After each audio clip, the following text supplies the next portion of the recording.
your consideration, the Jericho.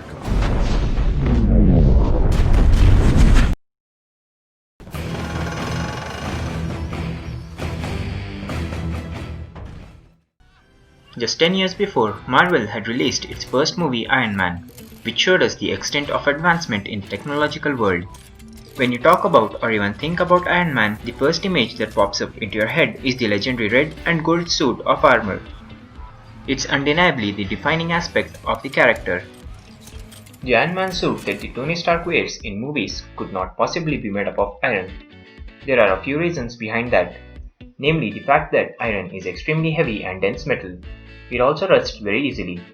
Since it is not as strong as some of its own alloys, such as steel, it's true that the inception of Iron Man's suit in a dingy cave was in the form of a crude-looking suit that may have contained pieces of iron.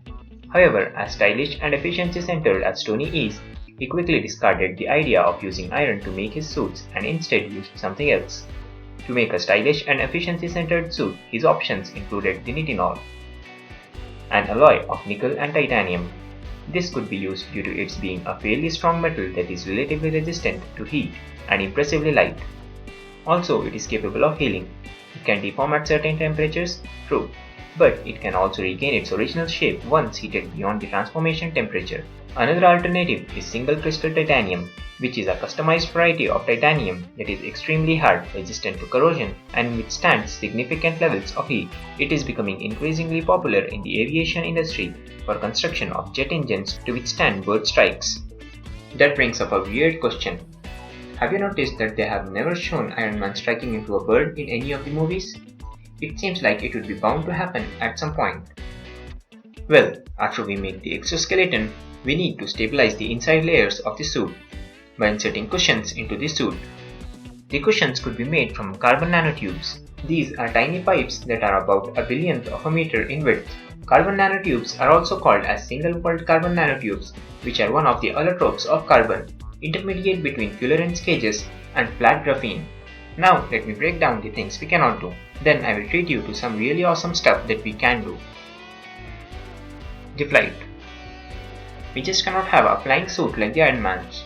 The main reason for this is the tiny jet engines and the repulsor beams that can generate huge thrust.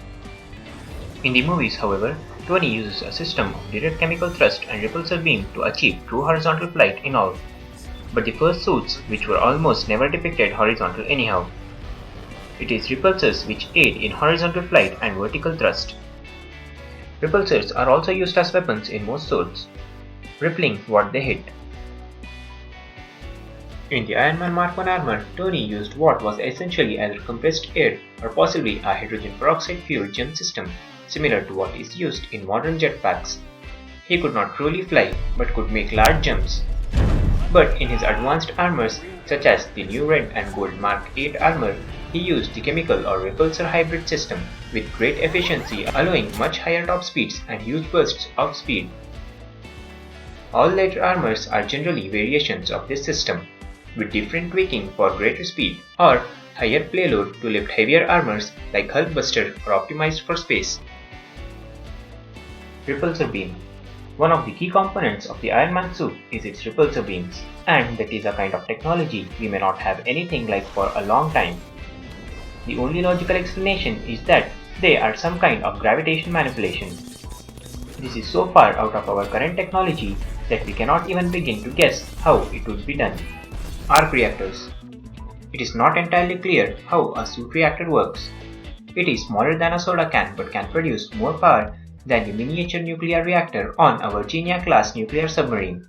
It has something to do with zero-point energy and a continuous self-sustaining reaction that will appear to break most rules of thermodynamics that we know.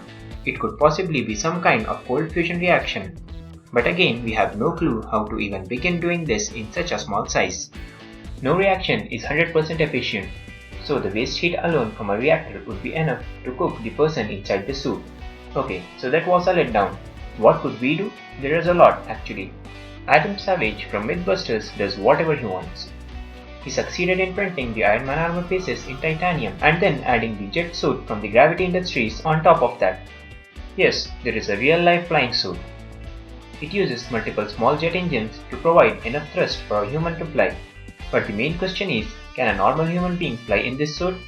Well, maybe, just maybe, because Adam gave it a try and started to learn how to fly this jet-powered suit, but he wasn't ready to fly it, because it was very different for him to wear the titanium armor. So instead, Richard Browning, founder of Gravity Industries, was the Iron Man pilot. Now for some physics, how do you control this flying suit? This suit has one main jet engine on the pilot's back, with two smaller jets on each arm. That means the pilot can control the suit by just changing the arm positions and not even having to adjust the jet engine thrust. When starting off, the pilot keeps his arms out at an angle. That means there are essentially four forces on the human. There is the downwards gravitational force and the upward and at a slight angle force from the jet back. Finally, there are the two angled forces from the arm jets. To accelerate in the upward direction, you would need more vertical thrust.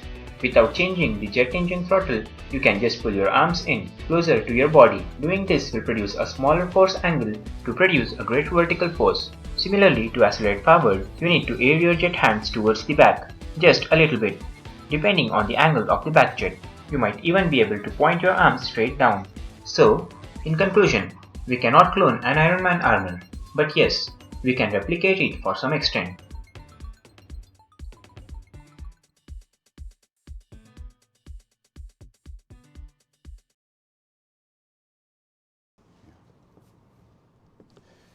Truth is,